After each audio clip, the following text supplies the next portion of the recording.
من الشيطان الرجيم. بسم الله الرحمن الرحيم. الحمد لله على ما أنعم وله الشكر على ما علم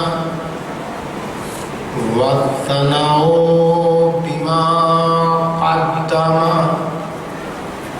من عموم نعم ابتداها وسبوغ آلاء أسداها وتمام منن الولاء جمع عن الإحصاء عددها ونا عن الجدع أمدها وتفاوت عن الإدراك أبدها والصلاة والسلام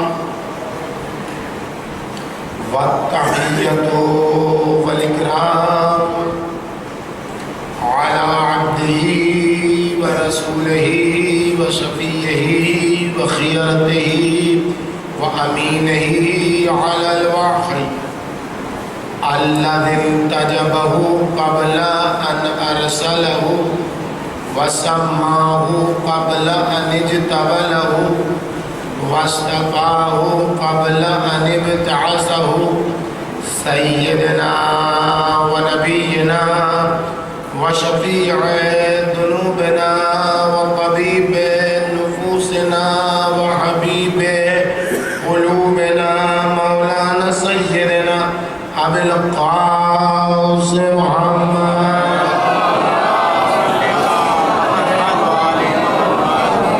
وعلى بنته وبضعته وشجنته والروح التي بين جنبيه التي يقال في السماء النورية السماوية الحانية الراضية المرضية المجتهدة المغتهدة مقهورة حقها مغضوبة إرضها مرضودة ظلمها فاطمة الزهراء سلام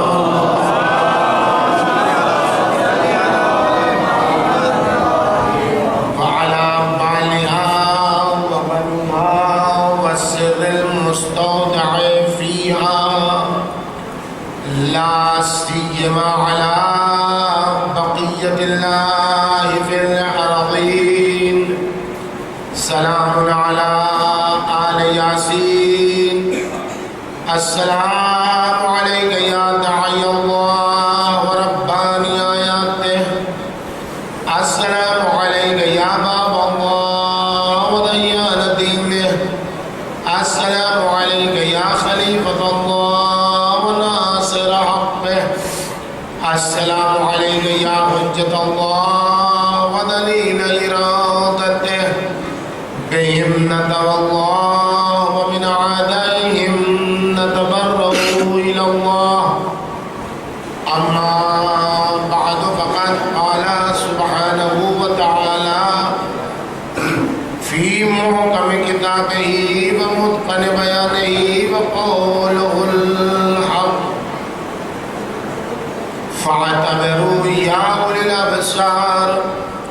وقال الإمام الصادق عليه الصلاة والسلام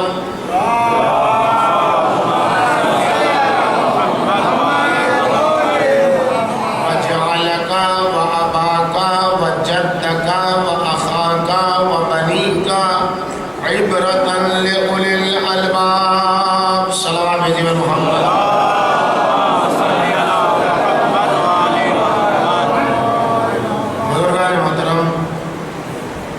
عزیزان گرامی،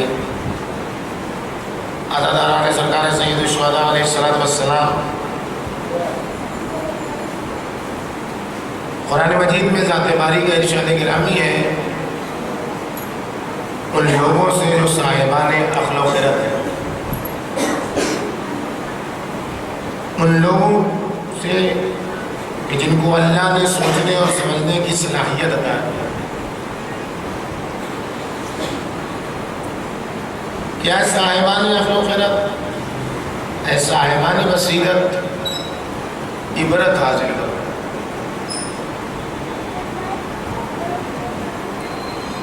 عبرت ایک ایسی چیز ہے جس سے انسان اپنی زندگی کو سنوار سکتا ہے۔ قرآن مجید میں متعدد آیتوں میں خداوند متعال نے عبرت کی طرف اشارہ کیا ہے کہ لوگوں کی زندگی سے عبرت حاصل کرو۔ اور چھٹے امام جعفر صادق علیہ السلام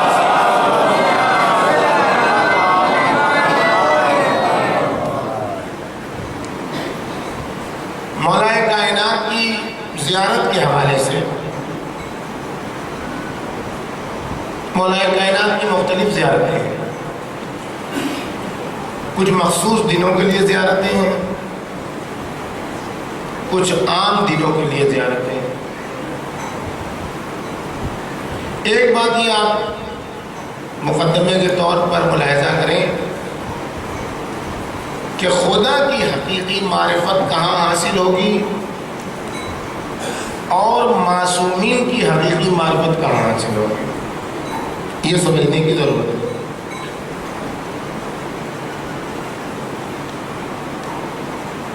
اگر واقعی توحید کی معرفت حاصل کرنی ہے، اگر واقعی ایک اللہ کو پہچاننا ہے تو کہاں سے حاصل ہے؟ اور واقعی امام کسے کہتے ہیں؟ امام شناسی کیا ہے؟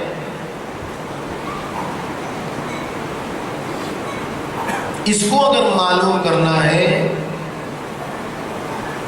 تو یہ حدیث میں جو مولا معصوم کسی راوی سے بیان کرتے ہیں اس میں نہ حقیقی توحید معلوم ہوگی نہ حقیقی امام شناسی معلوم ہوگی۔ کیوں؟ یہ حدیثوں کی جتنی کتابیں موجود ہیں جس میں توحید کے بارے میں بتایا گیا ہے، خاص طور پر توحید صدوق اور بھی اس قسم کی کتابیں ہیں، اس میں توحید کی حقیقی معرفت کیوں نہیں ہے؟ امامت کے سلسلے میں معصومین کے جتنے جملے ہیں، کتابیں ہیں، باقاعدہ حدیثیں ہیں، کیوں اس میں حقیقی امامت کی معرفت نہیں ہوگی؟ سبب اس کا یہ ہے کہ معصوم ایک قانون کے تابع ہے، اور اس قانون کا نام ہے کلم الناس علی قدر عقولہم، لوگوں سے ان کی عقل کے مطابق بات کرو، جس کی جتنی عقل ہے اسی کے مطابق اس سے گفتگو کرو۔ لہذا صاف صاف جاہل کی علامت معصوم نے کیا بتائی؟ جاہل کی علامت یہ نہیں بتائی کہ جو پڑھا لکھا نہ ہو، نہیں، کفا بالجہل ان تقول ما تعلمون، تمہارے جاہل ہونے کے لیے یہی کافی ہے کہ تمہیں جو کچھ معلوم ہے سب بتا دو۔ یہ تمہارے جاہل ہونے کی سب سے بڑی علامت ہے کہ جتنا آتا ہے سب اگل دو نا، لا تقل ما لا تعلم، دیکھو جو نہیں جانتے ہو اس کے بارے میں تو بولو نہیں، ولا تقل کل ما تعلم، اور جتنا جانتے ہو اتنا بھی سب نہ بول دو، اس لیے کہ اگر سامنے والے کے شعور میں اس کی فکری اتار اور چڑھان میں اتنی کیپیسٹی اور صلاحیت نہیں ہے کہ وہ تمہاری باتوں کو درک کر سکے اور سمجھ سکے، تو اس کا وبال تمہاری گردن پر آئے گا۔ عالمیہ جو عالم اسلام کا اور ہمارے معاشرے کا ہے وہ یہ ہے کہ جتنا قرآن نے لا تقف ما لیس لک بہ علم، قرآن کہتا ہے، معصومین کی یہ روایت ہے کہ جو نہیں جانتے ہو اس پر تبصرہ نہ کرو، جو نہیں جانتے ہو اس پر بات نہ کرو، خاموشی اختیار کیے رہو۔ لیکن ہمارا المیہ سب سے بڑا یہ ہے کہ جو ہم نہیں جانتے ہیں اسی پر بحث کرتے ہیں، جو ہمیں معلوم نہیں ہے اسی پر گفتگو ہوتی ہے۔ اسلام کے سارے مسائل ہم حل کرنے کی کوشش کرتے ہیں، دین کے سارے مسائل ہم حل کرنے کی کوشش کرتے ہیں۔ میرا خیال کہتا ہے، میرا دل کہتا ہے، میں کہتا ہوں، کون ہے؟ نہ جس کو دین کی معلومات، نہ صحیح سے اس نے دین کی ابجد خوانی کی ہے، الفابیٹ نہیں معلوم ہے دین کے، ابجد خوانی نہیں ہوئی ہے دین کی ابھی تک، بسم اللہ نہیں ہوئی ابھی تک دین کی، اور بحثوں میں ایسی بحثوں میں شراکت ہے، ایسی بحثوں میں گفتگو کرنے کا شوق ہے۔ آپ دیکھیں ذرا اس بات کی طرف غور کریں۔ آپ کوئی انجینئر آڑا ترچا نقشہ کھینچ رہا تھا کاغذ پر، میں بھی چلا گیا وہاں، اب کہا بھیا ایک نشان، ایک لکیر میری طرف سے بھی کھینچ دو۔ میرا دل چاہ رہا ہے ایسے تو کھینچ رہے ہو لکیر الٹی سیدھی جو بھی ہے، ہمیں کیا معلوم کیا کھینچ رہا، ہم سمجھ رہے الٹی سیدھی نا، میری طرف سے تم بھی ایک کھینچ دو۔ یا تو آپ دیوانے ہو گئے یا ہمیں بیوقوف بنا رہے ہیں، آپ چلے جائیے یہاں سے۔ یہ آپ کو کاغذ پر نشان لگ رہا ہے، لیکن اگر آپ کی بات مان لی تو یہ نشان نہیں رہے گا، پوری عمارت خراب ہو جائے گی، ہے یا نہیں ایسا؟ آپ کی بات مان لی اگر ہم نے تو پوری عمارت کا نقشہ بگڑ جائے گا، بنیاد خراب ہو جائے گی، میرا جو بازار میں کریڈٹ ہے وہ خراب ہو جائے گا، لوگ میرے اوپر اعتبار نہیں کریں گے۔ میں آگے بڑھا، ڈاکٹر صاحب گیا، ڈاکٹر صاحب کسی مریض کو کوئی نسخہ لکھ رہے تھے، میں نے کہا میری طرف سے یہ والی دوائی بڑھا دیجیے، یہ بڑھا دیجیے۔ کہاں سے آدمی آ گیا ہے، دوا تم کو سمجھ میں آ رہی ہے، یہ دوا مجھے سمجھ میں آ رہی ہے، یہاں سے چلے جاؤ۔ اس مریض کے ساتھ میں چلا گیا نسخہ لیں گے، کیمسٹ کی دکان پہ کہا بھیا کتنی دوائیں سب دے دو جو تمہارے پاس ہے، ہر ایک بھگا دے گا۔ کیوں بھگا دیا؟ اس لیے کہ نہ تو میں ڈاکٹری میں ماہر ہوں، نہ تو میں انجینئرنگ میں ماہر ہوں، تو اس کا مطلب یہ ہوا کہ جو جس فن کا ایکسپرٹ ہوتا ہے اس سے اس مرحلے میں رجوع کیا جاتا ہے، رابطہ کیا جاتا ہے، ہر ایک کے دل سے کوئی مسئلہ حل نہیں ہوتا ہے، ہر ایک کے خیال سے کوئی مسئلہ حل نہیں ہوتا ہے۔ اب مجھے یہ بتائیے اگر گھر ٹیڑھا بن گیا تو کیا ہوگا؟ گھر کتنا دن رہے گا بھائی؟ 100 سال زیادہ سے زیادہ چلے گا۔ آج کے زمانے کا بنا ہوا گھر وہ 100 سال چل جائے تو پرانے زمانے کے گھر جو 200 سال 500 سال چل جائے آپ کا۔ ارے دوا کھا لی طبیعت بگڑ جائے گی، 100 سال جینا تھا 50 سال جییں گے، مر ہی تو جائیں گے۔ کتنا جیے گا اس دور میں آدمی؟ ایک 50 سال جینے کے لیے اتنی احتیاط کہ جو ایکسپرٹ نہیں ہے اس سے رابطہ نہیں کیا جا سکتا، جو ماہر ہے اس کے پاس لے کے کوئی نہیں جاتا، جھولے چھاپ ڈاکٹر کے پاس کوئی نہیں جاتا، جھولے چھاپ انجینئر کے پاس کوئی نہیں جاتا، اس لیے کہ میرا گھر خراب کر دے گا۔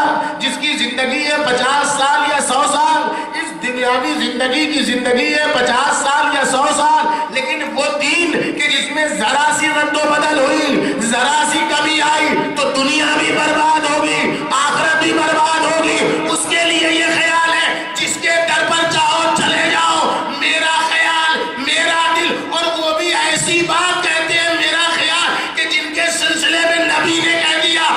علی کو نہ میرے علاوہ اللہ کے علاوہ کسی نے صلوات بھیجے.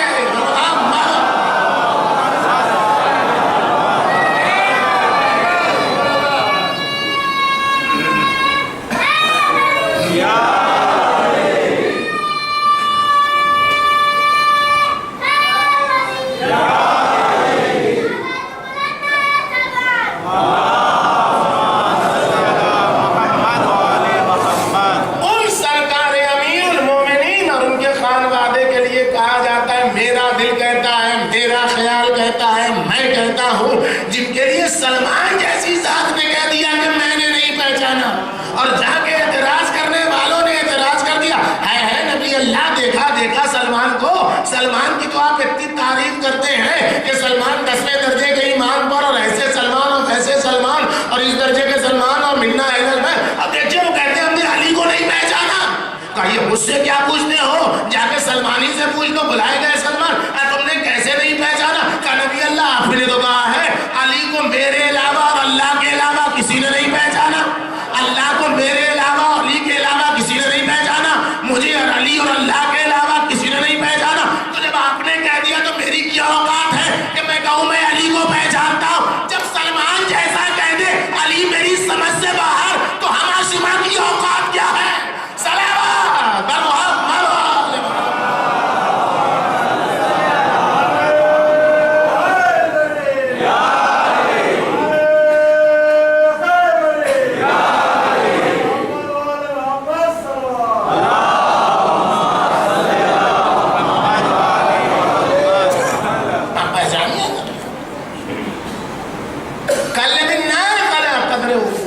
جتنا جانتا ہے اس کے مطابق اس سے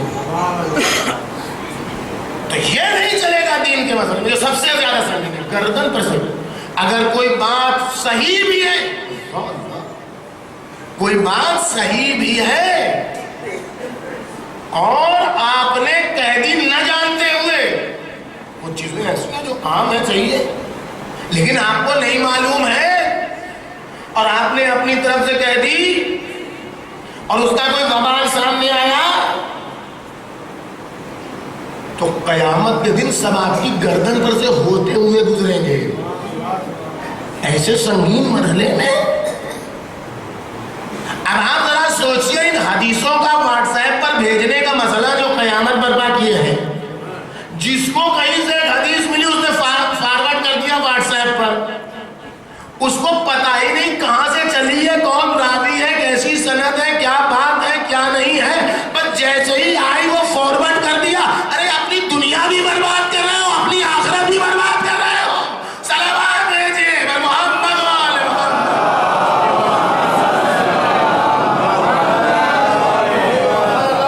دیکھیے معصوم کا کام ہدایت ہے. ایک شخص آیا اور اس نے پوچھا مولا سجدے میں کئی بار ذکر سجدہ ہونا چاہیے؟ سجدے میں سبحان ربی الاعلیٰ وبحمدہ کئی بار کہنا؟ فرمایا 3 بار. چلا گیا. دوسرا آیا، پھر آیا شخص پوچھنے کے لیے. پوچھنے پر پابندی تو ہم نے لگا دی ہے نا. معصوم کے زمانے میں تو پوچھنے پر پابندی نہیں تھی. آج کوئی پوچھ لے تو پوچھنے جس سے پوچھا جاتا ہے وہی قدمناک ہو جاتا ہے. کیوں؟ آپ کو کیا معلوم ہے آپ پوچھ رہے ہیں؟ معلوم ہوتا تو پوچھتا کیوں؟ پوچھنے پر پابندی نہیں ہے، پوچھنے کے انداز پر پابندی ہے. سل تفقہن ولا تسأل تعنتن. دیکھو پوچھو گہرا علم حاصل کرنے کے لیے، نہ پوچھو آزمانے کے لیے. معیار کرائٹیریا دین نے بیان کر دیا. پوچھنے میں کوئی پابندی نہیں ہے، سوال کرنے میں کوئی پابندی نہیں ہے. جو چاہے جو سوال کر لے، جس سامنے والے کو جتنا معلوم ہوگا وہ بتا دے گا. لیکن اپنی معلومات میں اضافے کے لیے پوچھو، دوسروں کو آزمانے کے لیے نہ پوچھو. آ کے پوچھتا ہے راوی مولا، دوسرا آتا ہے پوچھتا ہے مولا سجدے میں کئی بار ذکر سجدہ؟ امام نے فرمایا 1 بار. اب وہ جو رابی وہاں بیٹھا ہوا تھا، جتنی روایت نقل کی ہے، اس کے تو پیٹ میں درد ہونے لگا کہ بھائی سجدہ یا 3 بار ذکر ہوگا یا 1 بار ذکر ہوگا. یہ آیا اس کو 3 بار کہا، یہ آیا اس کو 1 بار کہا.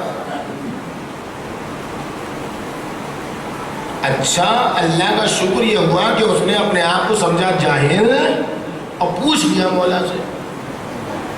بعض لوگ تو اتنے من چلے ہوتے کہ فوراً اعتراض کر دیتے ہیں، سمجھتے ہیں ہم ہی سب سے زیادہ سمجھ گئے. اس نے پوچھا مولا سبب کیا ہے؟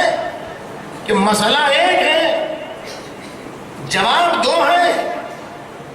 ذکر سجدہ یا 3 مرتبہ ہوگا یا 1 مرتبہ ہوگا. پہلے والے سے آپ نے کہا کہ 3 مرتبہ، اور دوسرے والے سے آپ نے کہا 1 مرتبہ. اے مولا اتنا بتا دیجئے ذکر سجدہ 3 مرتبہ ہے یا 1 مرتبہ ہے؟ کہا تم سمجھے نہیں. پہلے والا جو آیا تھا سوال کرنے کے لیے وہ جلدی کا مارا تھا، وہ سجدے میں کب جاتا ہے، قیام کب کرتا ہے، رکوع کب کرتا ہے، کچھ پتہ ہی نہیں. میں نے اس کو 3 بار بتا دیا کہ 1 مرتبہ جاتے جاتے کرے گا، 1 بار اٹھتے اٹھتے کرے گا، 1 بار سجدے کے عالم میں کر لے گا، اس کی نماز ہو جائے گی. یہ جو دوسرا والا آیا یہ بڑے اطمینان سے نماز پڑھتا ہے، یہ 1 بار بھی کہہ لے گا تو مسئلہ اس کا حل ہو جائے گا، نماز اس کی پوری ہو جائے گی. دیکھیے امام ہے، امام کلم الناس علی قدر عقولہم، سامنے والے کو دیکھ کے اس جیسی بات کرو، ہدایت ہو جائے، نماز بچ جائے. یہ جلد بازی والی نماز نہیں بچ جائے، یہ اطمینان والی نماز نہیں بچ جائے. صلوات بر محمد.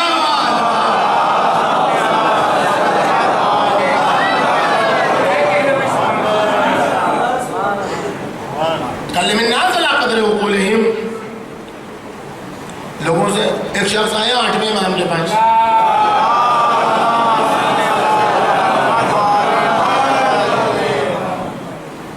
مولا یہ بتائیے کہ قرآن کی یہ آیت ہے، کیا ہے کہ مشرک جنت میں نہیں جائے گا مگر یہ کہ سوئی کے ناکے میں جمل داخل ہو جائے. کہ سوئی کا ناکہ بڑھے بھی نہیں. جمل 2 معنی ہے جمل کے، یا تو اونٹ یا موٹا رسہ، جو بھی معنی ہو. سوئی کا ناکہ بڑا بھی نہ ہو اور رسہ یا اونٹ جو ہے چھوٹا بھی نہ ہو اور چلا جائے. تو کیا یہ ممکن ہے کہ ایسا ہو جائے کہ سوئی کا ناکہ بڑا بھی نہ ہو، رسہ یا اونٹ جو ہے وہ چھوٹا بھی نہ ہو اور اس ناکے سے گزر جائے؟ امام نے کہا کیوں نہیں ہو سکتا؟ ہو سکتا ہے. تم نے اپنی آنکھ کو نہیں دیکھا، آنکھ تمہاری چھوٹی ہے اور اس میں جو آدمی جیسا ہے ویسے ہی دکھائی دیتا ہے، جو چیز جیسی ہے ویسے ہی دکھائی دیتی ہے. تو خدا کی قدرت میں کیا مشکل ہے؟ ہو گئی بات، چلا گیا. دوسرا آیا، یہی سوال اس نے بھی کیا کہ مولا کیا یہ ہو سکتا ہے ایسا؟ اب امام اس کو جواب دیتے ہیں دیکھو بھائی خدا کی قدرت میں تو کوئی مشکل نہیں ہے، لیکن جو چیزیں عقلی طور پر محال ہیں اس سے خدا کی قدرت شامل نہیں ہوتی ہے. یہ چیز عقلاً محال ہے کہ سوئی اور ناکا اور اونٹ اور رسہ اور چھوٹا نہ ہو اور بڑا نہ ہو اور اس کے نہیں ہو سکتا، لہٰذا نہیں ہو. اب راوی پھر پریشان تو اس کو انہی نے تو کہہ دیا ہو سکتا ہے، ان سے کہہ رہا ہے نہیں ہو سکتا ہے، اس لیے کہ محال عقلی ہے. پوچھا مولا سیادت کا وہ جو آیا تھا اس کے پاس اتنا شعور نہیں تھا کہ ان باتوں کو درک کر سکے. اگر میں کہہ دیتا یہ نہیں ہو سکتا تو جا کے لوگوں میں کہتا علی ابن موسیٰ رضا نے کہا خدا قادر نہیں ہے، وہ ایسا نہیں کر سکتا ہے، لہذا میں نے اس کو سمجھا دیا. دیکھا نہیں اس کا شعور کتنا کم ہے. وہ یہ سمجھ نہیں پایا کہ آنکھوں میں پوری چیز داخل نہیں ہو جاتی ہے، آنکھوں میں تصویر آتی ہے، آنکھوں میں تصویر آتی ہے. پورا انسان تھوڑی داخل ہو جاتا ہے، پوری عمارت تھوڑی داخل ہو جاتی ہے.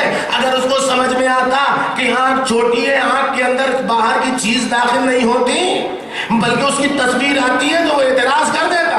لیکن اس کی عقل کا دائرہ اتنا ہی سا تھا، اس لیے اس کو یہ سمجھا دیا، کانے ہو کے چلا گیا. دیا، لیکن اس کی عقل تھوڑی سی اوپر تھی، اس لیے اس کو سمجھا دیا کہ دیکھو محالات میں خدا کی قدرت شامل ہے، مسئلہ ایک ہے، جواب دینے کا انداز الگ الگ ہے، اس لیے کہ جس کا جیسا شعور ہے، جس کی جیسی عقل ہے، اسی کے مطابق بات کرنی ہے۔ تو اب اس قانون کے مطابق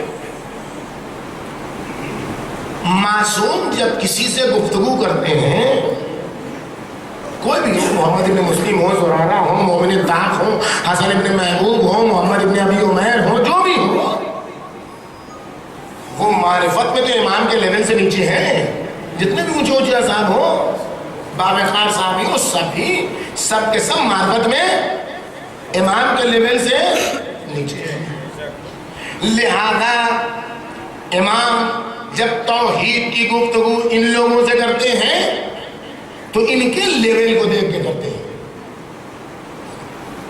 ان کے شعور کے مطابق بتاتے ہیں خدا کیا ہے، جبروت کیا ہے، ملکوت کیا ہے، لاہوت کیا ہے، توحید ربوبی کیا ہے، یہ ساری چیزیں ان کے شعور کے مطابق بتاتے ہیں۔ امام کے سلسلے میں بھی اسی طریقے سے، لیکن جب امام مصلی عبادت پر بیٹھتا ہے تو اس کے دل میں خدا کی معرفت اور توحید کے حوالے سے اس کے شعور امامت میں جو کچھ ہوتا ہے اسے وہ دعا کی صورت میں توحید کا لباس پہنا دیتا ہے۔ اور ایک امام جب دوسرے امام کی قبر پر جاتا ہے تو اس کے لیول میں جو باتیں وہ جانتا ہے اسے زیارت کا لباس پہنا دیتا ہے۔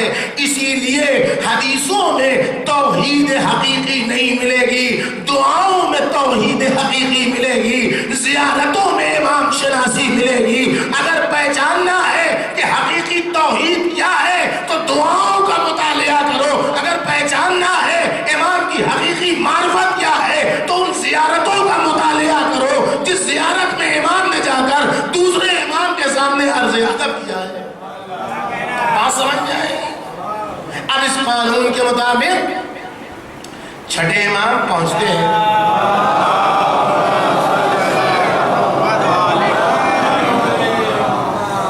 چھٹے امام زیارت کے لیے پہنچتے ہیں مولا کائنات۔ زیارت مطلقہ ہے، پہلی زیارت مفاتیح الجنان، وہاں امیر المومنین کے حرم سے ایک زیارت ہے امام حسین کے حرم کا رخ کر کے، وہاں امام علیہ السلام امام حسین کو مخاطب کر کے کہتے ہیں اس زیارت میں وَجَعَلَكَ وَأَبَاكَ وَجَدَّكَ وَأَخَاكَ عِبْرَةً وَبَنِيكَ عِبْرَةً۔ اے امام حسین، اللہ نے آپ کو، آپ کے بابا امیر المومنین کو، آپ کے جد رسول خدا کو، آپ کے بھائی امام حسن کو اور آپ کے 9 فرزند جو ائمہ ہیں ان کو صاحبان عقل و خرد کے لیے عبرت قرار دیا۔ پس اس کا مطلب یہ ہے کہ عاشورہ عبرت ہے، عاشورہ عبرت ہے، عاشورہ کی عبرت کو سمجھنے کی ضرورت ہے کہ کیا ہوا کہ امام حسین علیہ السلام جیسی ذات کو ایسے درندوں کے ہاتھوں مظلومیت کے ساتھ شہید ہونا پڑا۔ جب تک کہ ہم اس حقیقت کو درک نہیں کریں گے، ہم اسے سمجھیں گے نہیں، محرم آتا رہے گا، ہم اداداری کرتے رہیں گے، 2 مہینہ 8 دن کے بعد ہم کورے کے کورے رہیں گے جیسے رہ جاتے ہیں۔ تا وقت ہے کہ ہم اسے درک نہیں کریں، تا وقت ہے کہ ہم اسے معلومات کی حد تک نہ پہنچائیں، اس کی کیسے عبرت ہے امام حسین، اور یہی فقط امام حسین نہیں بلکہ امام زین العابدین بھی عبرت ہے صاحبان عقل و خرد کے لیے۔ تبھی تو پتہ چلے گا اس موضوع کے تحت کہ دین کی تبلیغ و ترسیل میں امام زین العابدین نے کیا کردار ادا کیا ہے۔ عبرت کہتے کسی ہے، پہلے یہ تو سمجھ میں آئے درس اور عبرت کے درمیان کیا فرق ہے۔ کربلا درس بھی ہے، لیسن بھی ہے، سبق بھی ہے اور عبرت بھی ہے۔ فرض باریک سا ہے عبرت اور درس کے درمیان۔ جو راستے کمالات کے ہیں کربلا میں، ان راستوں کو فالو کرنے کا نام درس ہے۔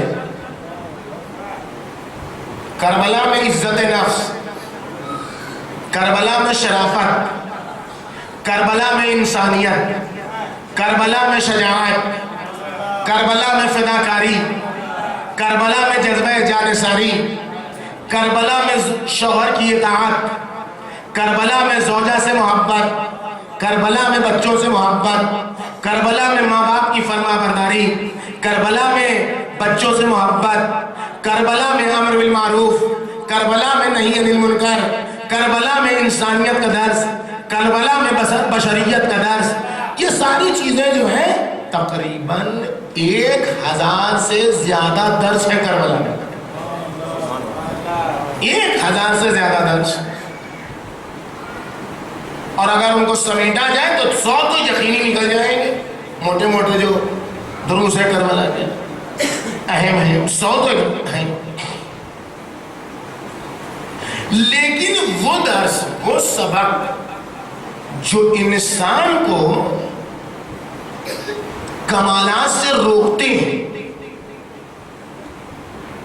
انسان بہت باکمال ہو لیکن کچھ چیزیں اس کمال کی رکاوٹ ہوتی ہیں، تا وقت کہ ان رکاوٹوں کو نہ جانا جائے انسان جانثاری کا درس رکھنے کے باوجود دھوکہ کھا جائے گا، انسان فداکاری کا درس رکھنے کے بعد دھوکہ کھا جائے گا، انسان آگے بڑھنے کے باوجود پیچھے ہٹ جائے گا، اس لیے کہ رکاوٹیں اس نے راستے سے نہیں ہٹائی۔ چھٹے امام فرماتے ہیں کہ بنی امیہ کا کام یہ تھا کہ لوگوں کو اچھی باتیں بتاتے تھے، نماز پڑھو، روزہ رکھو، مستحبی نمازیں بھی واجبی پڑھ کر جماعت کے ساتھ پڑھ لو، یہ ساری چیزیں بتاتے تھے، لیکن یہ نہیں بتاتے تھے کہ شرک کس سے پیدا ہوتا ہے، کفر کس سے آتا ہے، دل کس سے سخت ہوتا ہے، معاشرے میں بدنام کس سے ہوتا ہے، آپ یہ نہیں بتاتے تھے۔ تو اب جب برائیاں سامنے آتی تھیں، خرابیاں سامنے آتی تھیں، تو کسی کو پتہ ہی نہیں ہوتا تھا کہ برائی کیا ہے، تو اچھے اچھے نیک کردار بھی اس کی طرف چلے جاتے تھے، برائی کی طرف متوجہ نہیں ہوتے تھے۔ عبرت عاشورہ یہی ہے کہ جہاں کمالات حاصل ہوتے ہیں وہی سبق حاصل کرو کہ اچھے اچھے لوگ کس بنیاد پر کربلا میں امام حسین کے ساتھ نہیں آ پائے، دنیا طلبی کا کیا اثر ہے کربلا میں، شہوت پرستی کا کیا اثر ہے کربلا میں، ماں باپ کی نافرمانی کا کیا اثر ہے کربلا میں۔ جیسے جیسے ان چیزوں کو حاصل کرتے چلے جاؤ گے کربلا عبرت گاہ بنے گی، اور جب کربلا عبرت گاہ بنے گی تو کبھی بھی حق کا محق مظلومیت کا شکار نہیں ہوگا۔ صلوات بھیجیے محمد۔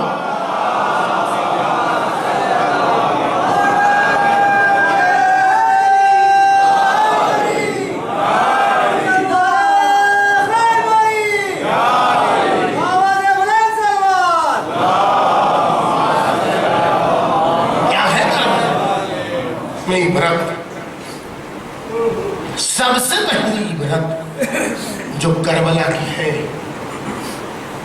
وہ ہے سادہ لوحی، بھولا پن، ہر نعرے پر دوڑ جانا۔ جس نے حسین حسین کہا وہ سب سے بڑا مولائی ہو گیا، جس نے علی علی کہا وہ سب سے بڑا مولائی ہو گیا۔ حق پرست ہے، محبت رکھتا ہے، لیکن اس کو یہ خبر نہیں ہے کہ کون دشمن ہے جو دوست کا لباس پہن کے آیا ہے۔ کربلا کے واقعے میں اس سادہ لوحی نے سب سے بڑا کردار ادا کیا ہے کہ لوگ پہچان نہ سکیں کہ ابن زیاد کون ہے، حسین کون ہے۔ آپ کہیں گے کیا کہہ رہے ہیں، آئیے دیکھیے۔ اور جب یہ سادہ لوحی رہے گی، یہ فقط 61 کی بات نہیں ہے، 67 کی بات نہیں ہے، 67 کہ سادہ لوہی کی بنیاد پر امام حسین شہید کر دیے گئے. نہیں نہیں، ایسا نہیں ہے. جب جب یہ ہوگا حق کا محاذ مظلومیت کا شکار ہوگا. عبید اللہ ابن زیاد کوفے میں وارد ہوتا ہے. کیسے داخل ہوا؟ باطل کبھی اپنا لباس پہن کے نہیں آتا ہے بھائی. باطل بزدل ہوتا ہے، ڈرتا ہے، دل میں اس کے خوف ہوتا ہے، کبھی آتا ہی نہیں کہتے ہم باطل ہیں. وہ ہمیشہ حق کا لباس پہن کے آتا ہے، سر پر رکھا کالا ماما، اپنے آپ کو سجایا ہے. اب چہرہ لوگ دیکھ لیں گے تو پہچان لیں گے. چہرے پر ڈالی نقاب، اب داخل ہو گیا اور اس کے ہرکاروں میں سے ایک نے اعلان ایسے ہی کہتے ہیں امام حسین آنے والے تھے. امام حسین مسلسل خبریں آ رہی تھی نا، حسین آ رہے ہیں، حسین آ رہے ہیں. دیکھیے اس سے باطل فائدہ اٹھاتا ہے. کیا امام حسین؟ اب قیامت ہو گئی کوفے میں جناب، پورا کوفہ ٹوٹ پڑا. السلام علیکم یا ابن رسول اللہ، فرزند رسول سلام، فرزند رسول سلام، نواسہ رسول سلام. اب تو وہ خود ہی ڈر گیا کہ ہم نے کیا افواہ پھیلا دی. دوڑتا بھاگتا پہنچا جو ہے وہ دارالعمارے کے دروازے پر، اندر جا کے اپنا چہرہ کھولا کہ میں حسین نہیں ہوں، میں فلاں. اب تو سب کے اوسان خطا، یہ کیا غلطی ہو گئی؟ سب نے پہچان لیا، سب کو پہچان لیا اس نے. اب تو یہ ہمارے گھر کو برباد کر دے گا. اور وہی کیا اس نے، سب کو پہچان لیا اور دوسرے دن سے اپنا کام شروع کر دیا. دیکھیے بھولے پن سے عوام کی سادہ. امام حسین کوفے والوں کے لیے کوئی ناشنا تھے بھائی. کم سے کم 4 سال تو امیر المومنین کی حکومت کے زمانے میں امام حسین کے اٹھنے کا انداز، بیٹھنے کا انداز، چلنے کا انداز، بات کرنے کا انداز، تفسیر قرآن کا انداز، حدیث بیان کرنے کا انداز، امامہ پہننے کا انداز، قبا پہننے کا انداز، عبا اوڑھنے کا انداز، یہ سب تو انہی کوفے والوں نے دیکھا تھا. یہ 20 سال کے اندر یہ سب بھول کیسے گئے؟ نہیں، جب عوام حق کے لباس کا دھوکہ کھاتی ہے، ہر حسین حسین کے نعرے پر دوڑ جاتی ہے، ہر علی علی کے نعرے پر دوڑ جاتی ہے، تو وقت کے ابن زیاد حسین بننے کی کوشش کرتے ہیں. اگر پہچاننے کی کوشش نہیں کی کون حسینی ہے، کون حسینیت کا لباس پہنے ہیں، تو پھر دھوکہ کھایا جائے گا. اور جب دھوکہ کھایا جائے گا تو حق کا محاذ شکست تو نہیں کھائے گا، لیکن حق کا محاذ مظلوم ہو جائے گا. حسین ابن علی آپ کیسے پہچانے کہ کون حسین حسین کہہ رہا ہے اور کون حقیقی حسینی ہے؟ اس کو پہچاننے کا بہترین طریقہ یہ ہے کہ دیکھو بنام حسین کون مقصد حسین کو پہنچا رہا ہے، کون مقصد حسین کو ذبح کر رہا ہے. صلوات بھیجیے محمد.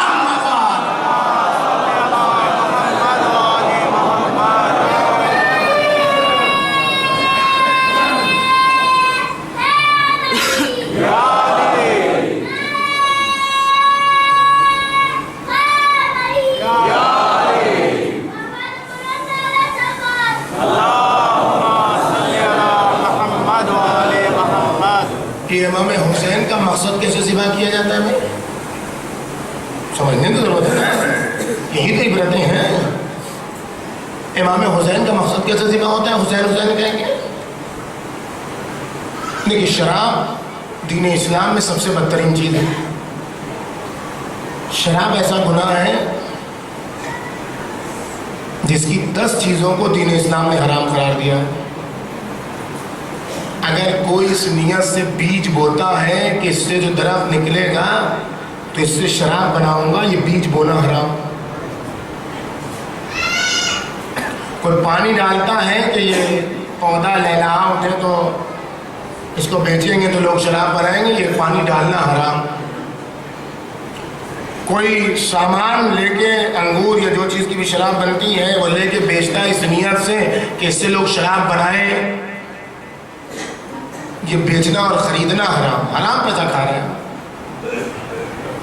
نہیں اتنا نہیں، کسی کا کام ہے ٹیمپو، کسی کے پاس کار ہے، کسی کے پاس ٹرک ہے، کسی کے پاس جو چیزیں بھی حمل و نقل کا ذریعہ ہے، کبھی وہ کولڈ ڈرنک لے جاتا ہے ادھر ادھر دیتا ہے لوگوں کو, لوڈ کرتا ہے پہنچاتا ہے.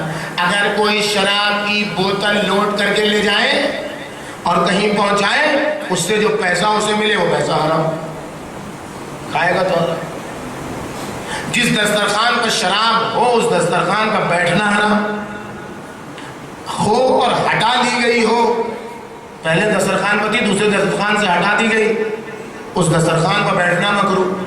جو شراب پیتا ہے اس کو اپنی بیٹی دینا ناجائز. جو شراب پیتا ہے اس سے رابطہ رکھنا, بائیکاٹ اس کا کرو, اس کی پلیٹ میں کھانا نہ کھاؤ, اس کے ساتھ رابطہ, یہ سارا کا اتنا ایسا حالات. اچھا یہ تو گناہگار. اب میرے جیسا کوئی منچلا بدفطرت محقق آ جائے اور یہ ثابت کرنے کی کوشش کرے کہ شراب حلال ہے, تو زیادہ گناہگار کون ہے؟ میرے جیسا بدفطرت محقق خدا نہ خواستہ آ جائے اور یہ پوری طاقت و زور لگا دے قرآن سے حدیث سے فلاں سے اس سے اس سے کہ شراب حلال ہے, تو کیا ہوگا؟ کون زیادہ گناہگار ہے؟ شراب پینے والا یا حلال کی نیت رکھنے والا؟ یہ حلال ثابت کرنے والا. کیوں؟ اس لیے کہ ڈائریکٹ وہ گناہگار ہے, سزا ملے گی اس کو, کیا ہوگا وہ اللہ جانتا ہے. ہو سکتا ہے وہ کبھی خدا کی نعمتیں شامل حال ہو, وہ سدھر جائے, گناہ کی توبہ کر لے, اللہ معاف کر دے, لیکن اس کو معافی نہیں. کیوں نہیں معافی؟ اس لیے یہ اللہ سے مقابلہ کر رہا ہے, یہ اللہ سے ٹکرا رہا ہے. اے بھائی, شمر نے امام حسین کے جسم کو قتل کیا تھا, سر کاٹا تھا, تو آج تک لعنتی ہے.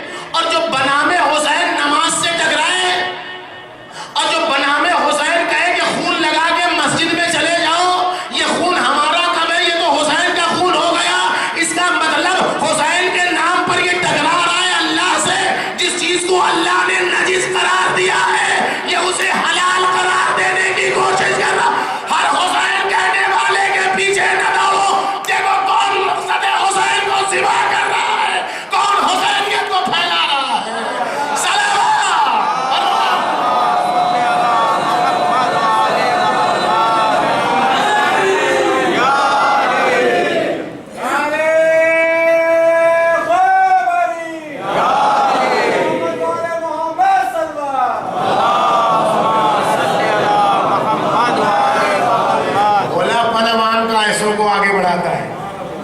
سادہ لوہی حسین حسین کر رہا ہے نا, ہم فوراً جذبات میں آئے تھے حسین کا ہے.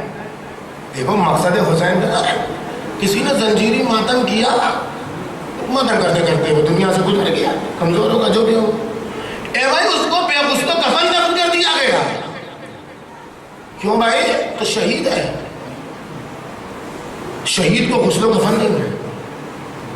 یہ بات تو صحیح ہے, یہ جملہ تو صحیح ہے اور بڑا ایموشنل جملہ ہے. دلیل بھی اس کی امام حسین کو بے غسل و کفن دفن کیا گیا, شہید کو بے غسل و کفن دفن کیا جاتا ہے. فوراً جذبات میں آ جاتے ہیں, بے غسل و کفن کیا اس وقت شہید ہے. اب کون بولے اس کے مقابلے میں؟ طالب علم کہتا ہے میں کھڑا ہوں تو میری ہمت نہیں ہوئی. ہمت نہیں ہے کیا مطلب؟ ہمت کیا؟ دین کے مقابلے میں ڈر کیسا خوف؟ سبحان اللہ سبحان اللہ. شہید ہے وہ تو اللہ بہتر جانے, جو بھی ہے مولا اس کی جگہ جانتے ہیں, جو بھی ہوگا ہم اس میں مداخلت نہیں کرتے ہیں. لیکن یہ بتائیے کہ مولا کائنات شہید تھے یا نہیں تھے؟ کسی میں جرات ہے کہ مولا کائنات شہید نہیں تھے؟ شعور جل جائے اس کا جو کہے کہ مولا کائنات شہید نہیں. مولا کائنات کے سر پر تلوار لگی کہ نہیں لگی؟ سر دو حصوں میں شگافتہ ہوا یا نہیں ہوا؟ مسجد خون سے بھری یا نہیں بھری؟ بھئی مولا کائنات کو غسل دیا گیا کہ نہیں دیا گیا؟ دیا گیا کہ نہیں دیا گیا؟ تو یہ شہید ہونے والا مولا کائنات سے افضل ہے؟ امام کا بولا عبرت عاشورہ پڑھنا ہوا آپ کے سامنے. عوام کی جہالت سے کیسے فائدہ اٹھایا جاتا ہے, کیسے فائدہ اٹھایا جاتا ہے. آپ یہ دیکھیے, یہ بات چھوڑیے, آپ مجھے بتائیے, کوئی ڈوب جائے سمندر میں, دریا میں, اسے نکالا جائے, اسے غسل دیا جائے گا کہ نہیں دیا جائے گا؟ دیا جائے گا نہیں دیا جائے گا؟ کیا ضرورت ہے دینے کی, تو سمندر سے نکالا گیا ہے.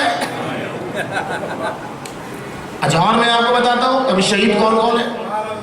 وہ عورت جو زچہ خانے میں مر جائے 10 دن کے اندر, ولادت کے 10 دن کے اندر جو عورت دنیا سے گزر جائے وہ شہیدہ ہے. جس کے جسم پر چھت گر جائے اور وہ مر جائے وہ شہید ہے.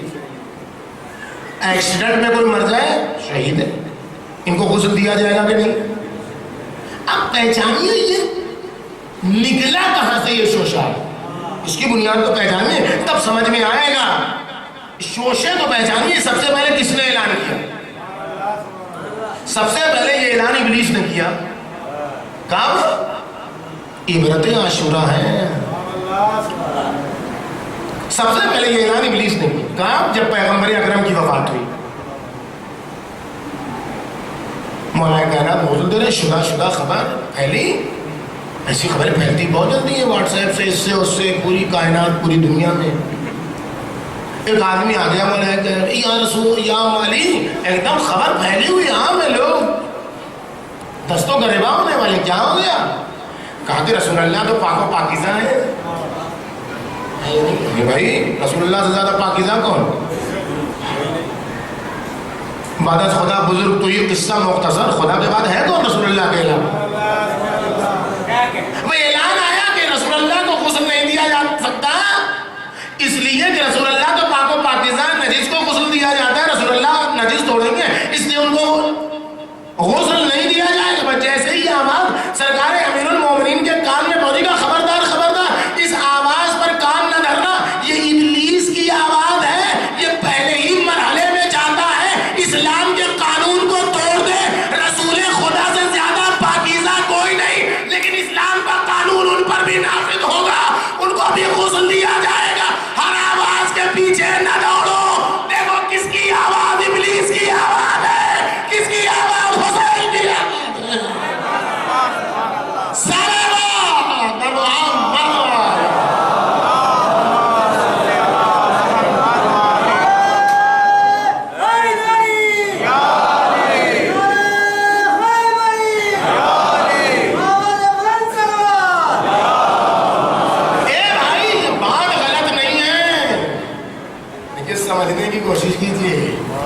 شہید کو غسل بھی نہیں ہے, شہید کو کفن بھی نہیں ہے. یہ بات بالکل صحیح ہے, 100% صحیح ہے یہ بات. لیکن یہ وہی بات ہے جو مولا کائنات نے فرمایا تھا, کلمۃ حق یراد بہا الباطل.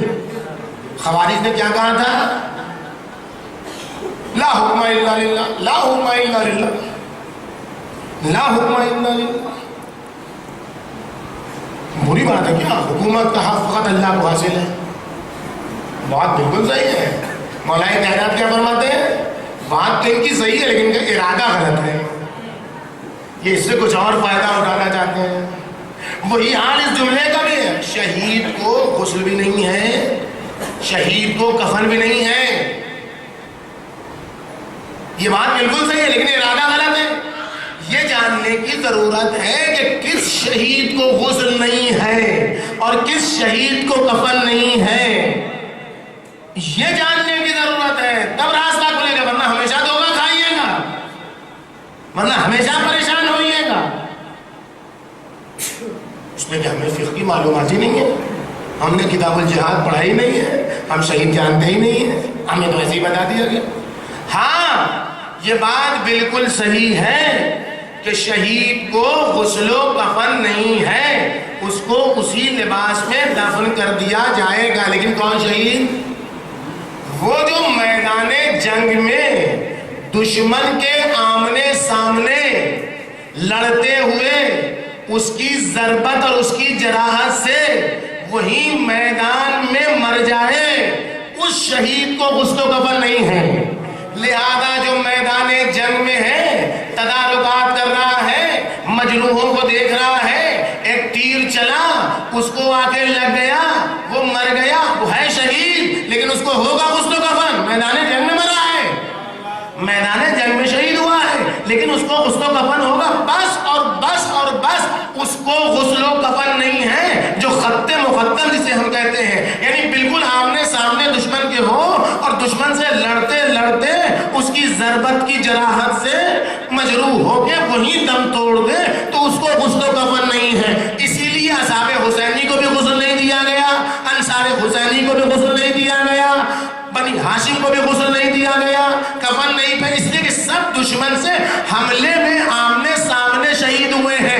پر اب قانون پاس ہو گیا شریعت کا، شریعت کو غسل و کفن نہیں ہے، وہ جو میدان جنگ میں آمنے سامنے لڑتے ہوئے وہی جا بحق ہو جائے، بقیہ جتنے شہید ہیں ان سب کو غسل بھی ہوگا، ان کو کفن بھی ہوگا۔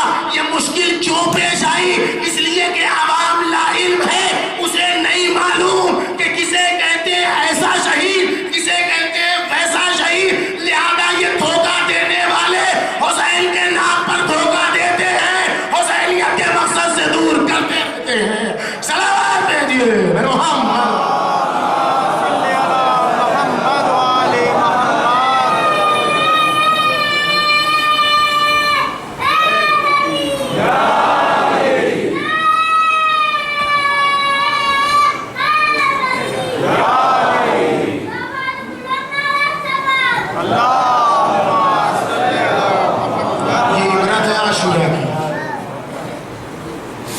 وقت پر صحیح فیصلہ نہ کرنا، کام وہی کرے لیکن جو اس کا وقت ہے اس کے گزرنے کے بعد تو پھر عاشورہ کی عبرت ہے۔ خون بہتا ہے، پریشان ہوتا ہے، لیکن وہ اثر نہیں ہوتا ہے۔ توابین کا نام آپ میں سے کسی نے سنا ہے؟ توابین، توابین کا نام سنا ہے؟ کتنے لوگوں نے ہاتھ اٹھا دیجیے، دیکھیے توابین میں کتنے لوگ تھے؟ جب صحیح سے نام ہی نہیں معلوم ہے تو کتنے بتائیں گے؟ کربلا میں کتنے لوگ تھے؟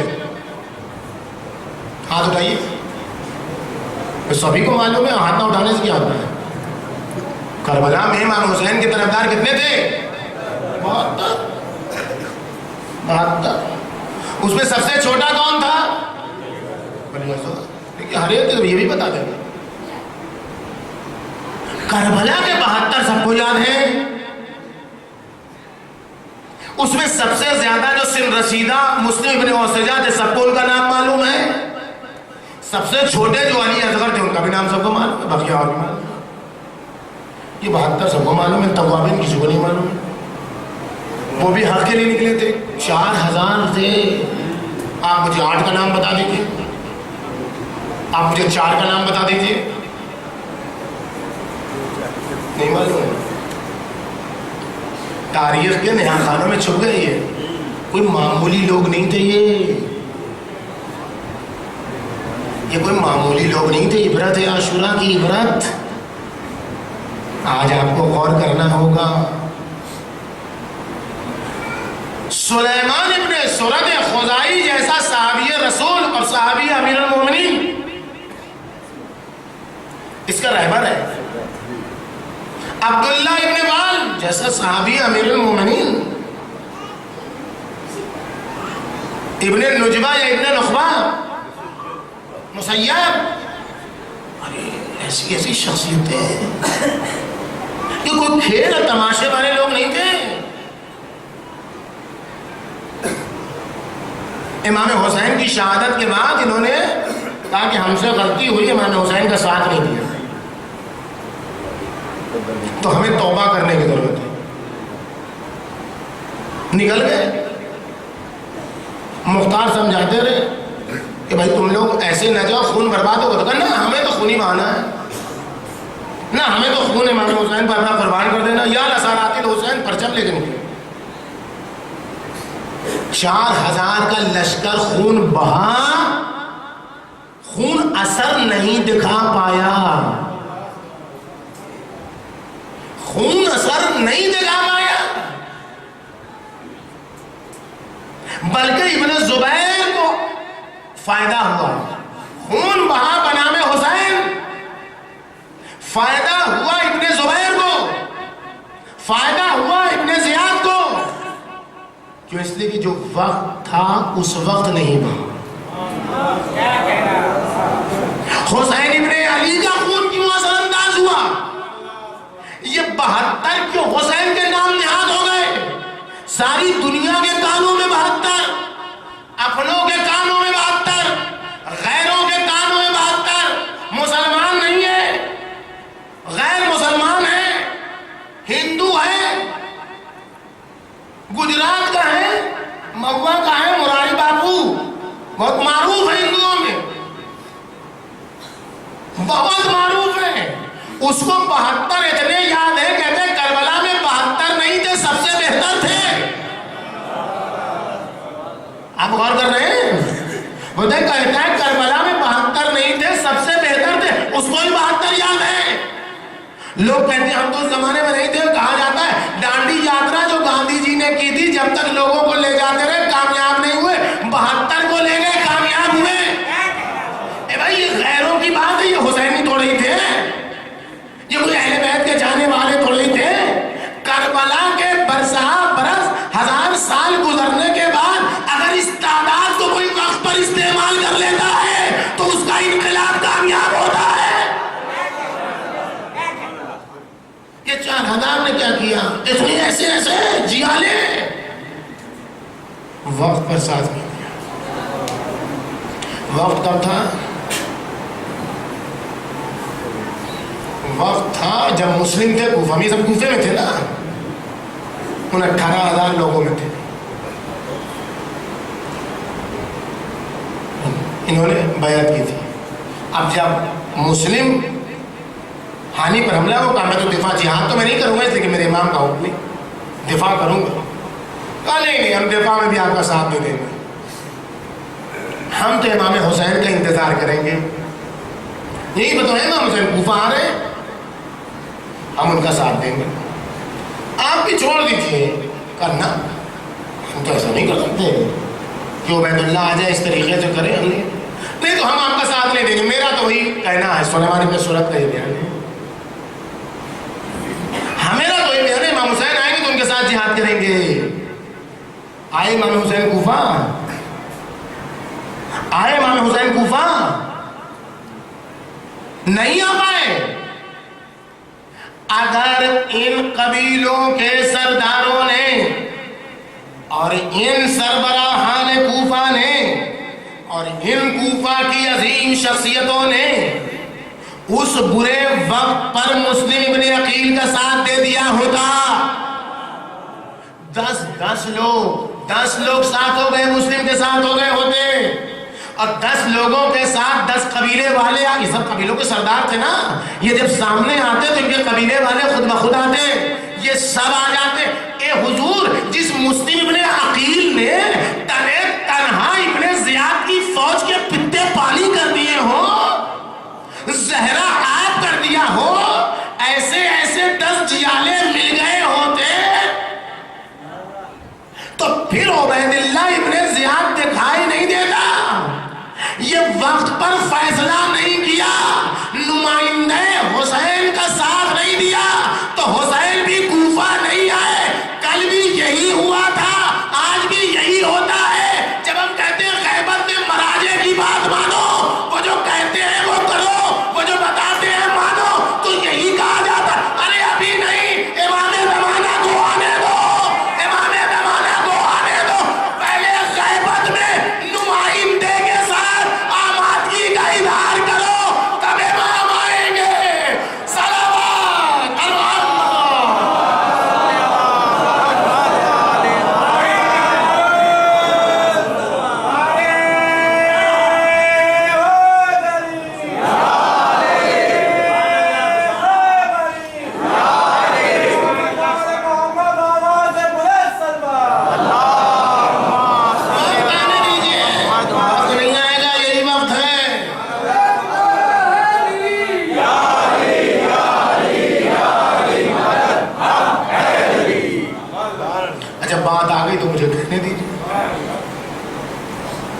آپ نے مجھے بلایا،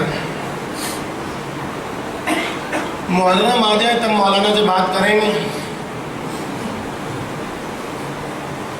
ملیں گے مولانا صاحب، مولانا صاحب آ جائیں، پہنچے کیا معلوم ٹرین پہنچے نہ پہنچے، کیا معلوم جو ہے وہ آئے نہ آئے، جب پہنچیں گے تب کانا چولہے پہ چڑھے گا۔ اب اعلان کر دیا، پبلک دیکھ لے پھر حصہ تعین کریں گے کتنے لوگ آئیں گے۔ آ جائے پبلک تب فرض بچیں، کیا معلوم کم لوگ آئے، اتنے ہی میں کام چل جائے گا، پبلک آئے گی تب کیا معلوم کتنے لوگ آئے، شاید تھوڑے سے لوگ آئے، اتنے ہی میں آواز چل جائے گی، کتنی عورتیں آئیں کتنے مرد ہیں، ہمیں کیا معلوم، پتہ تھوڑی رہتا ہے، کون مائک کا انتظام کرے، پبلک آ جائے تو پھر جائیں گے، ساؤنڈ باکس بھی لگوائیں گے، حصہ تب خریدیں گے، کیا معلوم 50 لوگ آ جائیں 100 لوگ آ جائیں، کتنا کھانا بنانا ہے، مجلس ہوگی، ہو پائے گی مجلس، پورا مجمع آ جائے تب فرش بچھانا شروع کیجیے، آپ ہوگی مجلس، حصہ لینے کے لیے تب بھیجیے، بالکل مجلس جب ختم ہونے لگے آخری آدمی کو دیکھ لیجیے کتنا آیا ہے تب حصہ لینے بھیجیے، ہوگی مجلس، مجمع آ جائے تو اس کے بعد پھر جو ہے وہ لکڑیاں منگوائیے، پھر اس کے بعد چاول، اور اس کے بعد ہوگی مجلس، تبرک بانٹ سکیں گے آپ، کھانا کھلا سکیں گے آپ، نہیں نہیں نہیں یہ ایسے نہیں ہوتا ہے کام، جس کی یہاں مجلس ہوتی ہے اس کے دل سے پوچھئے کہ وہ کب سے بے چین رہتا ہے، پوچھئے مسکین صاحب کتنے مسکین ہو جاتے ہیں خدا کے حوالے سے، شوال سے وعدہ، ذی الحج میں ٹکٹ، اس کے بعد رابطے، اس کے بعد کہاں، اس کے بعد اسٹیشن پر آئے کہ نہیں، ٹرین تو کہیں چھوٹ نہیں گئی، مجمع آنے سے پہلے امام باڑا آمادہ، مائک آمادہ، خطیب آمادہ، تبرک آمادہ، اس کا مطلب یہ ہے جس کے یہاں کوئی آنے والا ہوتا ہے اس کا پہلے سے انتظام کیا جاتا ہے، تب پروگرام اچھا ہوتا ہے، تب مہمان آتے، ارے کس کے انتظار میں ہو، آمادگی کا اظہار تو کرو، تب پتا چلے گا مولا آتے ہیں نہیں آتے،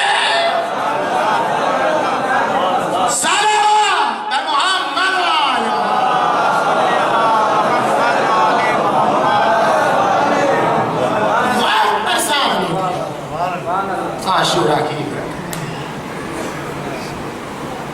خوف عہدے کا، منصب کا، یہ کہیں گے کون سچ بولنا نہیں چاہتا ہے جناب، دنیا میں ہر ایک سچ بولنا چاہتا ہے، لیکن کون بولے، یہی عاشورہ کی عبرت، یہی تو کہا تھا فزدق نے، مولا سب کے دل آپ کے ساتھ ہیں لیکن سب کی تلوار آپ کے خلاف اٹھے گی، یعنی سب جانتے ہیں حق کو، سب محبت رکھتے ہیں حق سے، لیکن وقت پر نہ بولنا یہ سب سے بڑی بات ہے جو حق کے محاذ کو، معاشرے کی لڑکی بے پردہ جا رہی ہے، کون بولے ہم سے کیا مطلب، بھتیجی بیٹی بانجی بے پردہ ہم سے کیا مطلب، لڑکا 2 بجے رات تک فیس بک پر بیٹھا ہوا قضائی کام کر رہا ہے، ہم سے کیا مطلب، اس کے منہ میں گٹکا پان پراگ اور نہ معلوم کیا کیا چیزیں، ہم سے کیا مطلب، بولے تو کون نکو بنے، بولے تو کون اپنی عزت اٹھائے، بس یہاں پر مسئلہ ہوتا، قاضی شرح کا نام سنا ہے آپ نے، وقت پر فیصلہ نہ کرنا، معاشرہ برباد ہوتا ہے، سماج برباد ہوتا ہے، حق کا محاذ مظلومیت کا شکار ہوتا ہے، یہ ہے عاشورہ کی عبرت۔ حامی کے اوپر حملہ کیا کس نے، عبید اللہ ابن زیاد، پیشانی ٹوٹی، ناک ٹوٹی، 50,000 کا لشکر، قبیلہ مزہج کے یہ سردار ہیں، 50,000 کا لشکر دارالعمارہ کے باہر کھڑا، اگی ہوئی تلواریں بے نیام بے غلاف، ہانی کو بھیجو، ہانی کو بھیجو۔ قاضی شورا ہے، جاؤ، یہ کوئی بنی امیہ کا آدمی تھوڑی تھا، یہ تو امیر المومنین کے زمانے میں قاضی رہ چکا ہے، کردار ایسا تھا تو ایسا ہوگا۔ جاؤ جا کے کہہ دو کہ ہانی زندہ ہے، ہانی زندہ تھے۔ کہتے میرا دل چاہ رہا تھا کہ میں بتا دوں ہانی کس کیفیت میں ہے، لیکن ابن زیاد نے میرے ساتھ جاسوس لگا دیا تھا، اس لیے میں صحیح سے بتا نہیں پایا۔ یہ میں نہیں بتا پایا یعنی کیا مطلب؟ اس کو کھولیے تو ذرا۔ میں نہیں بتا پایا یعنی یہ کہ اگر میں بتا دیتا تو میرا عہدہ چلا جاتا، بتا دیتا تو میرا منصب چلا جاتا، بتا دیتا تو حاکم کے بغل میں جو میری کرسی تھی وہ چھن جاتی، میرے بچے مار ڈالے جاتے، میرا گھرانہ لوٹ لیا جاتا، اتنا جو پیسہ جمع کیا تھا سب چھن جاتا۔ ان تمام چیزوں کی بنیاد پر میں نے نہیں بتایا۔ اے حضور اگر بتا دیتا یہ سوچ کر کہ عزت دینے والا اللہ، منصب دینے والا اللہ، شرف دینے والا اللہ، حکومت دینے والا اللہ، اگر اس کے دل میں یہ بات بیٹھ گئی ہوتی اور اس نے یہ کہہ دیا ہوتا نڈر ہو کے، تو 50,000 جب قبیلے مزہج کے ٹوٹتے عبید اللہ پر، تو پھر عبید اللہ دکھائی دیتا، پھر عبید اللہ ہٹتا، مسند پر حسین ابن علی آتے، پھر علوی حکومت قائم ہوتی، پھر نظام اسلامی قائم ہوتا، پھر نظام انسانیت قائم ہوتا۔ وقت پر اس نے صحیح فیصلہ نہیں کیا۔ تاریخ کا ایک اہم موڑ ہے قاضی شرح کا فیصلہ نہیں کیا صحیح فیصلہ، تو امام حسین جیسی ذات کو درندوں کے ہاتھوں شہید ہونا پڑا، اور اگر فیصلہ کر لیتا تو آج تو انداز ہی کچھ اور ہوتا۔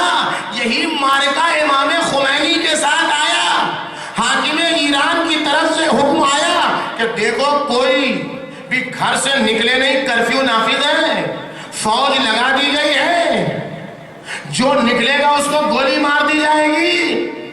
فیصلہ یہاں پر امام خمینی کا، اگر امام خمینی ڈر جاتے خون کے بہانے سے کہ اگر نکلیں گے تو لوگ قتل کیے جائیں گے، اگر نکلیں گے تو لوگ مارے جائیں گے، لوگوں کا خون میرے ذمے آئے گا، لوگوں کی ناموس برباد ہوگی، لوگ بیوہ ہو جائیں گی، عورتیں بچے، اگر یہ سوچتے تو قتل ہوتے تو ہی لوگ، لیکن اثر نہ ہوتا۔ جیسے ہی یہ حکم آیا کہ گھر سے نکلنے پر گولی مار دی جائے گی، ویسے ہی فتویٰ لگایا، لوگ روکتے رہے، فتویٰ لگایا، حکم دیا میرے مقلدین کا گھر پر بیٹھنا حرام ہے۔ اب کیا تھا؟ پورا ایران ٹوٹ گیا، سامراجیت ختم ہوئی، بربریت ختم ہوئی، بہیمیت ختم ہوئی۔ اب جو نظام اسلامی قائم ہوا تو آج سامراج کا مرکز اسرائیل بھی کانپتا ہے، امریکہ بھی کانپتا ہے۔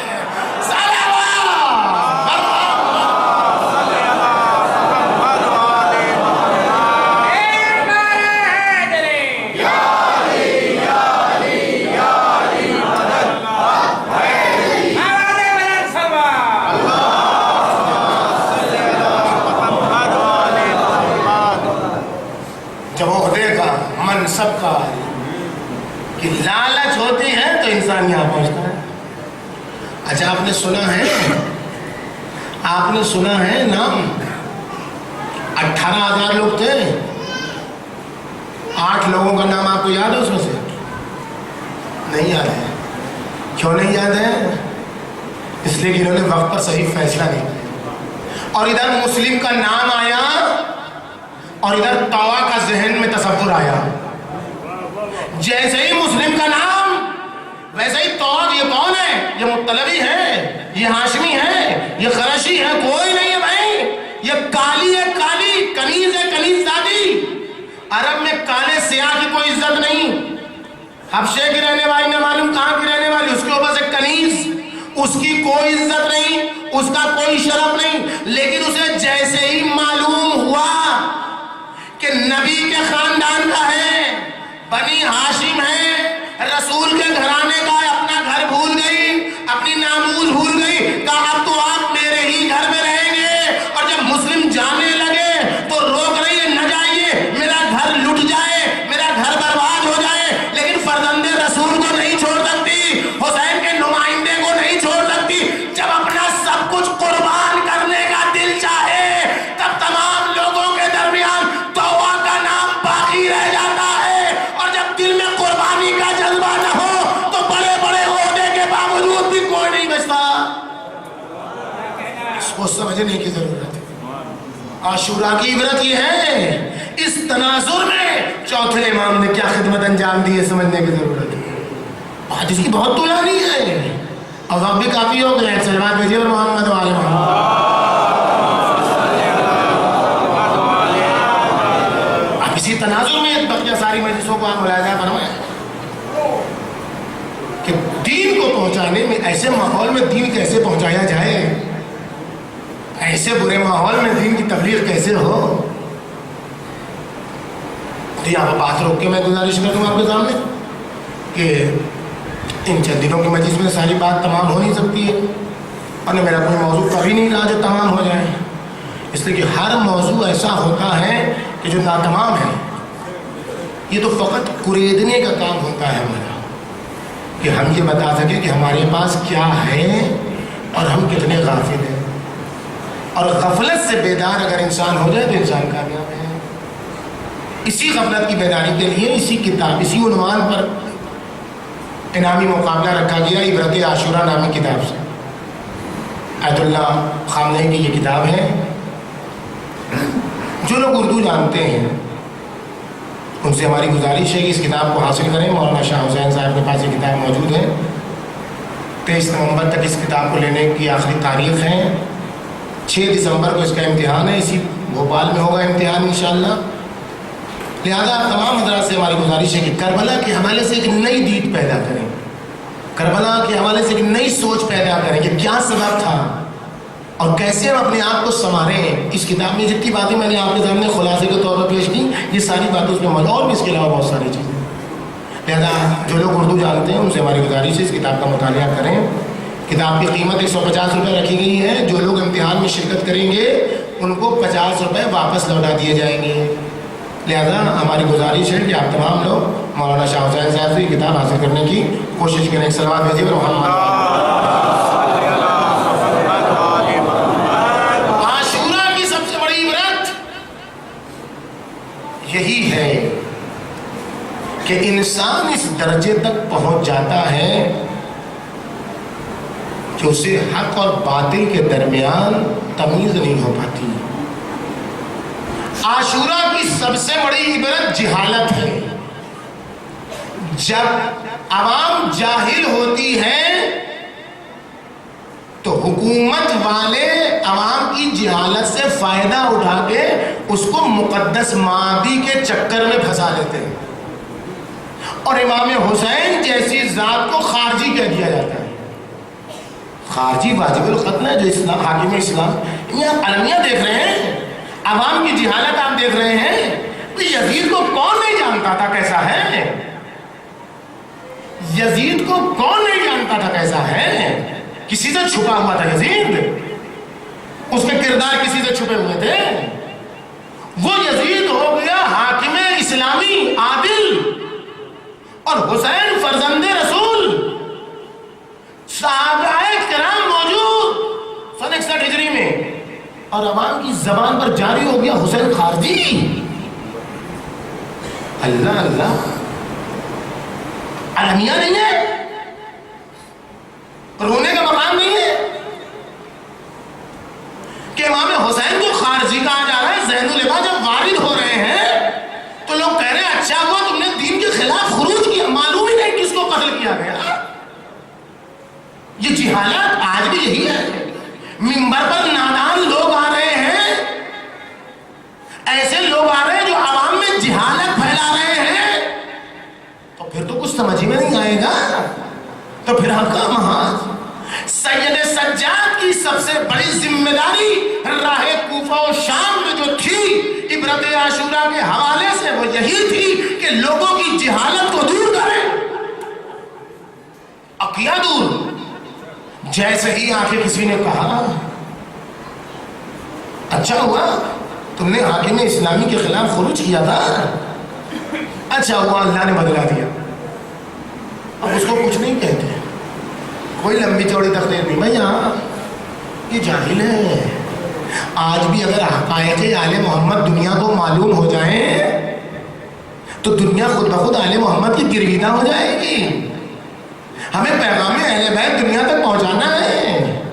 مجلسوں کی ذمہ داری ہے کہ غیر آئے مجلسوں میں تاکہ پیغام اہل بیت پہنچے. بھائی ہاں تم نے قرآن پڑھا ہے؟ دیکھیے جو جیسا ہے اس سے ویسی بات کرنا جو ابتدائی تقریر میں کرنا. کہا ہاں قرآن پڑھا آپ سے مطلب اللہ اللہ.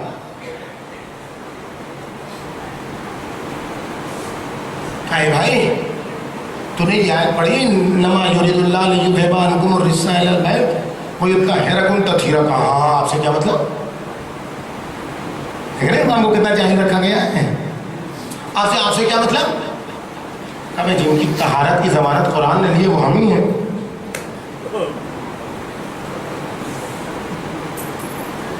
اے بھائی تو نے یہ آیت پڑھی ہے کہ جب تم کو مال میں کوئی فائدہ ہو تو اس کا خمس اللہ کے لیے اس کے رسول کے لیے. ہاں پڑھیے. آپ سے کیا مطلب؟ کہ جن کو اپنے مال سے خمس دینا واجب ہے طیب و طاہر مال سے, وہ ہمیں لوگ ہیں. خاندان کہاں ہیں؟ اے بھائی تم نے یہ آیت سنی انما ولیکم اللہ ورسولہ, آیتوں کا انتخاب دیکھیے آپ ذرا. کہاں سنیے کہ جن کے لیے یہ آیت نازل ہے وہ ہمیں ہیں.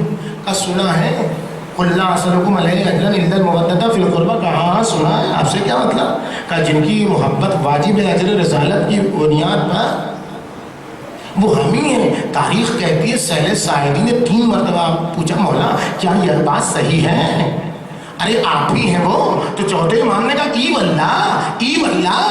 واللہ ہاں ہم ہی وہ ہیں, ہم ہی اس گھرانے کے ہیں جن کے لیے آئے تطہیر نازل ہوئی, جن کے لیے آئے مودت نازل ہوئی, جن کے لیے آئے خمس نازل ہوئی. یہ سب ہم ہی 3 مرتبہ جب ای واللہ کا تو تاریخ کہتی ہے کہ سہل ساعدی نے امامہ دور پھینکا, مولا کے قدموں کی طرف اب جو اوپر سر اٹھا کے دے گا اے سہل ساعدی اپنا سر نیچے کرو. ارے زینب کبریٰ بے مغنا و چادر ہے, اگر کچھ کر سکتے ہو تو اتنا کرو, زینب کے پردے کا انتظام کر دو.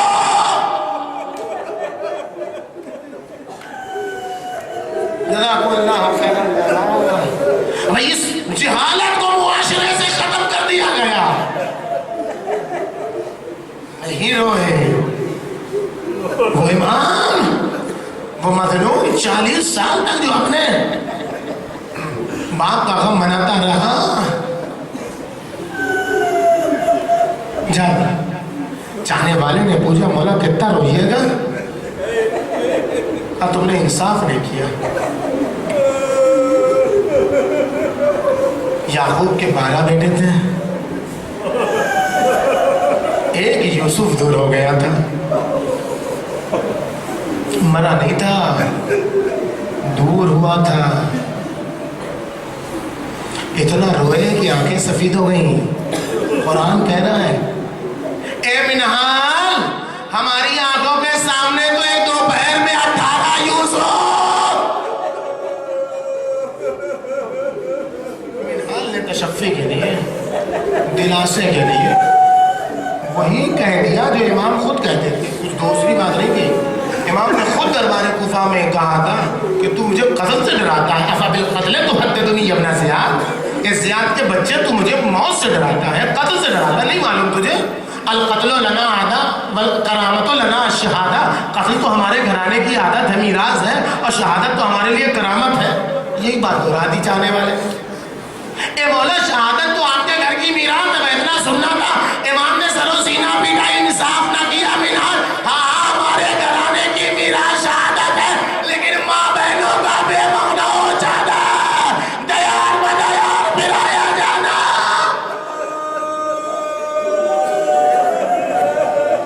مولا سب سے زیادہ مصیبت کہاں پڑی؟ الشام. الشام الشام شام میں سب سے زیادہ مصیبت پڑی. نعمان ابن منذر سے امام نے فرمایا، اے نعمان، شام میں ہم پر ایسی 7 مصیبتیں پڑیں. شام میں ہم پر ایسی 7 مصیبتیں گزریں کہ پورے کربلا سے شام تک میں کہیں ایسی مصیبت نہ گزری. کیا گزری مولا شام میں؟ کہے نعمان، ہم نے شمر سے کہا تھا ہمیں ایسے دروازے سے بازار شام میں داخل کرنا جہاں لوگوں کا مجمع نہ ہو، لیکن اس ملعون نے ایک نہ سنی، ایسے دروازے سے لے گیا جہاں لوگ تماشا دیکھنے کے لیے پہلے سے موجود تھے. اے نعمان، ہم نے کہا تھا کہ سرائے شہداء کو آگے آگے رکھنا تاکہ لوگ سروں کو دیکھنے میں مشغول ہو جائیں، کسی کی نگاہ سیلانیوں پر نہ پڑے. لیکن شمر ملعون نے ایک نہ سنی، زینب کے بے کجاوا اونٹ کے آگے حسین کا سر رکھا، ام کلثوم کے ساتھ عباس کا سر رکھا، فروا کے ساتھ قاسم کا سر رکھا، اکبر کے ساتھ لیلا کا سر رکھا، لیلا کے ساتھ اکبر کا سر رکھا، اور رواب کے ساتھ ساتھ علی اصغر. اب لوگ دیکھتے جا رہے تھے، ساتھ ساتھ میں سیدانیوں کا بے مغنا چادر سرے اقدس تھا. اور اے نعمان، ہمیں نیزہ برداروں کے حلقے میں رکھا گیا تھا، ہمیں تلواریوں کے حلقے میں رکھا گیا تھا. لوگ اپنے نیزوں کی انیوں کو خارج کیے ہوئے تھے اور سیدانیوں اور ہمارے قافلے کے جسم میں نیزے کی انیاں چبھوئی جا رہی تھی. اور اے نعمان، ہمیں وہاں لے جایا گیا جہاں غلاموں کو بیچا جاتا تھا، جہاں کنیزوں کو بیچا جاتا تھا. وہاں لے جا کے کھڑا کیا گیا اور کہا کہ جسے خریدنا ہے خرید لے. لیکن اللہ نے یہ ہونے نہیں دیا، اللہ نے ان کا یہ منصوبہ کامیاب نہیں ہونے دیا. اور اے نعمان، ہمیں اس محلے میں لے جایا گیا جہاں یہودی تھے، جہاں نصرانی تھے، اور کہا کہ انہیں پہچانتے ہو، ان کے جد علی ہیں جنہوں نے خیبر و خندق و احد میں تمہارے بزرگوں کو قتل کیا ہے. اب جس کو بدلہ لینا ہے وہ ان سے بدلہ لے لے. اتنا سننا تھا لوگوں کا کہ لوگوں نے پتھر مارنا شروع کیا، لوگوں نے لکڑیوں سے حملہ شروع کیا. ارے لوگ جس کے پاس کچھ نہیں تھا وہ ہماری طرف مٹیاں پھینک رہا تھا. ارے ہم مظلوم تھے. اے نعمان، ہمیں ایسے راستے سے گزارا گیا، میں ختم جی سے جملہ، اے نعمان ہمیں ایسے راستے سے گزارا گیا جس کی چھت پہ عورتیں سوار تھی، ان کی بالٹیوں میں انگارے تھے، وہ زمین پر انگارے پھینک رہی تھی. ارے ایک انگارہ میرے سر پر گرا، میرا بال جلتا رہا، لیکن میرے ہاتھوں میں ہتھکڑی، میرے پیروں میں بیڑی.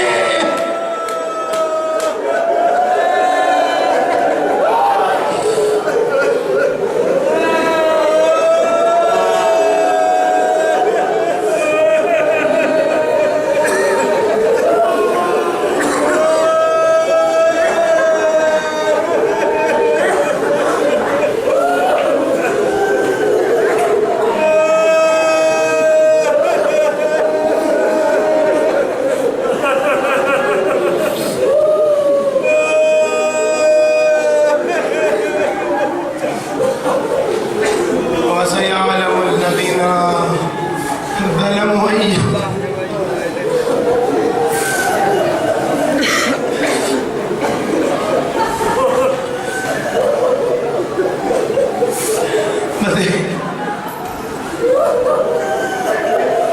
مزید دعا کرتے ہیں، آمین کہیے.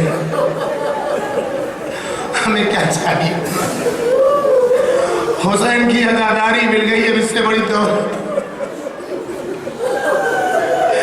حسین کے نام پر آنسو مل گئے، اب کیا چاہیے؟ بس ایک بات جو امام زمانہ نے کہی ہے وہ کر لیجیے. بابا بدن آمین مت کہیے کہا جب ہماری پھوپھی کا تذکرہ آئے اور ان کی بے مغنہ و چادر